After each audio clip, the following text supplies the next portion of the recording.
Hi ladies, welcome back to my channel. My name is Kaka Amano and I'm an etiquette and lifestyle educator. I help women attain femininity by cultivating etiquette, elegance, a good sustainable lifestyle, and virtues. In this video, we're going to be talking about deportment.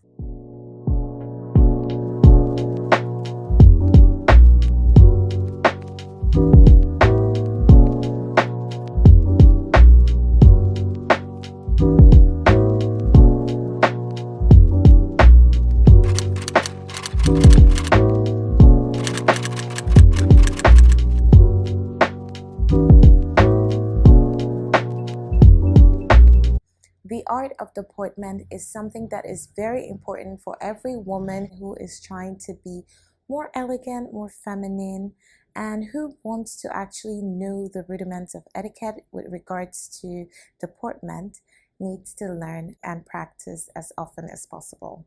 Now, what is deportment? Deportment it sounds like comportment, but it's different.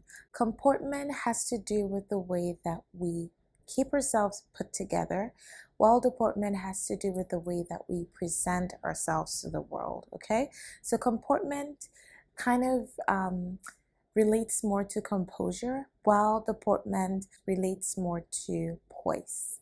One of my very first videos on my YouTube channel is on poise, and I'll be linking that here. So make sure that you watch that right after this video. I'm sure you see the difference in the quality of the video, but the message is still the same, okay? In today's video, we're going to be exploring deportment with regards to stance, walking, and sitting positions that elegant women have to practice.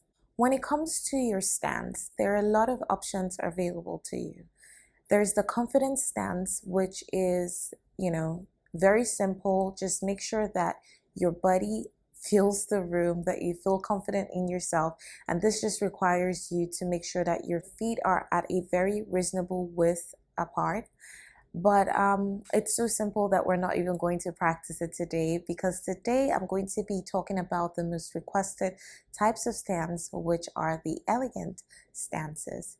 The first thing you have to work on in order to achieve an elegant stance is your posture. Your posture determines whether you would have an elegant stance or not. For a good posture, the first thing you need to ensure is that your back is always straightened. In order to do this, you need to suck in your stomach and arch your back slightly. This ensures that your vertebrae is erect. As humans, we tend to slouch unconsciously, so when you arch your back a bit, it ensures that you're straightened up even more. So you can see the difference when I arch and when I slouch. And this just shows you how the slightest movement can improve your posture significantly. The next thing you need to do is to roll your shoulders and drop them. So you roll them backward and drop them. So you roll it back and you don't leave it hanging, you drop it. When you do this, it helps to further support your arched back and ensures that your back is straightened properly. It also helps you look more confident and more elegant than you would have if you just allowed your shoulders droop. Another thing you need to do is to keep your chin parallel to the ground at all times. Now that you have the proper posture for your upper body, we need to work on the positions for the legs. The first option is to place one foot in front of the other and place the back foot in such a way that the heel of the front foot comes in contact with the middle of the back foot. Then you tuck in the knee of the front leg, and this will help give you a more streamlined and elegant silhouette. It also helps you look slimmer than if you would stand in a more confident stance, and that's why this stance is considered more elegant and more feminine than the confident stance. The next elegant stance is to place one foot just in front of the other in such a way that you're comfortable enough to stand, your balance is not shaky, but you also achieve that streamlined, slimmer silhouette for your body. These stances are not something that you would pick up immediately, trust me. It's something that you have to practice constantly, and it's okay. When you feel like you've lost your elegant stance, you can just snap back into it and just, remind yourself to adjust your posture and your stance. Now let's talk about walking. Walking in flats is completely different from walking in heels. Also, there's a difference between walking confidently and walking elegantly. Walking confidently just means that, again, you try to fill up the room with your presence.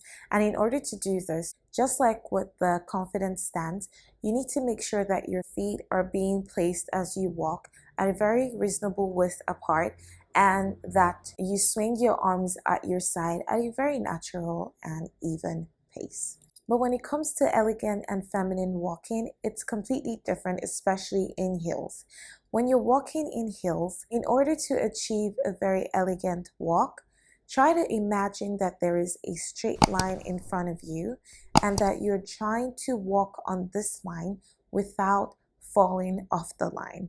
So that means that each step that you take, each foot that you put right in front of the other should be on that line. And this ensures that you're placing one foot right in front of the other. When you do this, just like in the elegant stance, it gives you a more streamlined and slimmer look when you're walking towards someone or walking into a room. Last but not least, let's talk about the sit-in positions. When you're seated, ensure that you still maintain the upper body good posture that we talked about before, which is your belly sucked in, your back arched slightly, and your shoulders rolled back and dropped significantly. This gives you a good looking upper body posture. Now, what do you do with your feet? There are a lot of options for you. Just like with the stands and the walking, there's a confident sit. In this case, you just ensure that your legs are placed together so that you don't flash anybody, but that your feet are at a very comfortable distance apart. The key point is to ensure that your upper body posture is intact, but then your feet are comfortable and establish their presence, okay? But if you're looking for a more elegant option, you have three options available for you. The first is the Duchess slant. For this position, your legs and your feet must be close together. Then you can slant from the knees down. You could do this either to the left or to the right. It doesn't matter, whichever is more comfortable for you. And you can even alternate sides to give your legs breaks from time to time. The second option is called the Cambridge cross. This involves crossing your feet while your legs stay close together. Now, when I say legs close together, I mean your knees close together. Then you place one foot across the other in a crossing position. And when you do this, it kind of locks your legs together. And that is how you achieve the Cambridge cross. Some people also like to combine the Cambridge cross and the Duchess slant. And when they do this, they slant their legs to the side and then cross their feet at the ankles.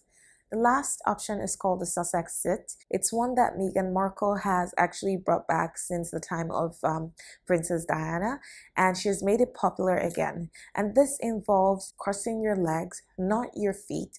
When we say crossing the legs, we mean crossing them at the knees. When we say crossing the feet, it means crossing them at the ankles. So the Sussex slant involves you crossing your legs at the knees and slanting them to the side. So you can slant them to the left or to the right as you please, just like in the Duchess slant. Now there's a question that is often asked: is it elegant to cross your legs at the knees and leave them as is? Well, the answer is there are no rules to etiquette, but it is not a recognized elegant posture. It is comfortable for a lot of women and they do that. As long as it is done elegantly, I don't personally have a problem with it, but it is not considered a very feminine sitting position. If you, however, prefer to cross your legs, you could explore the Sussex seat and see if that is comfortable for you.